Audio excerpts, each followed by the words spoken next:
Here's my audience. Maya Angelou found her voice through writing after she was silenced by many horrific events she experienced through her childhood. She lost many important mentors, and instead of taking this as a negative, she used it as a positive by upholding their values and principles through her work. She credits them to all of her professional achievements because they gave her the motivation to keep going even when she felt like she was losing herself throughout the process. Through her published work, she attests to the depth of her intellect, the tenacity of her principles, and the force of her vision. Even though we still deal with discrimination today, thanks to Maya Angelou and others, it is limited but not completely omitted. Through reading many of her books, poems, and speeches, I became infatuated with her life and how she made a name for herself. She has struggled with racism and oppression her entire life, but once she learned how to vocally and openly protest for herself and others around her, that's when she started to find success. According to Gale eBooks, her mother shipped her and her brother Bailey across the country at the young age of 4 to their grandmother, who they called Mama. Bailey and Maya struggle with feelings of abandonment and anguish over their parents' absence, but thanks to their mama, she had a huge influence on them and became their mother figure.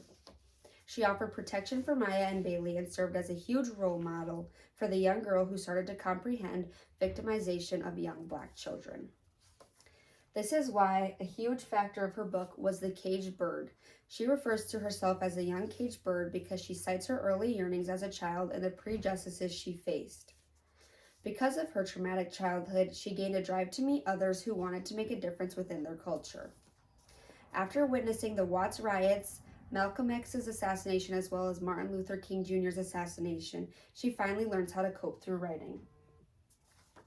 Critics and author George Wilson notes that the erratic activist Malcolm X served as a big brother advisor as well as a spokesperson against injustices for the uprisings that she admired. She then travels to New York after the death of Malcolm X, and that's when she meets Martin Luther King Jr. And she starts to support his movements and then later works with him through the Southern Christian Leadership Conference. King is also assassinated, and heartbroken again, she withdraws until author James Baldwin invites her to dinner with the famous New York literati. This rekindles her love for writing. She then moves to Africa after both assassinations and overcame challenges once again through writing her second autobiography. Because she connected with so many of these mentors and activists, she gained a strong stance on many of American history turning points, and like to include them in her writing. Critics Smeltzer and Bruce, in her debut autobiography, talk about how she tells the story of a young African-American girl growing up between the Great Depression and World War II. She then learns how to overcome social and personal adversity. In her small town of Arkansas, there's a clear color boundary indicated by the railroad tracks. This separates the blacks from the whites. This taught Angelou how to deal with whites properly and in a professional manner. During this time, the KKK also flourished and focused the majority of their attacks on Black Americans. She remembers hiding her disabled Uncle Willie from the Ku Klux Klan in her book, I Know Why the Caged Birds Sing. She quotes hiding him in potato and onion bins to prevent them from lynching him. In Smithsonian magazines, the popular forms of lynching during this time were hanging without trial, whipping, and tarring and feathering a person. Although she went through all these unfortunate circumstances in her life, critics praise her for depicting how events affected African American culture. Angelou's song As a Caged Bird remains a protest just like her autobiographies do, but also serve as a hymn of hope for everyone going through the same adversities that she is.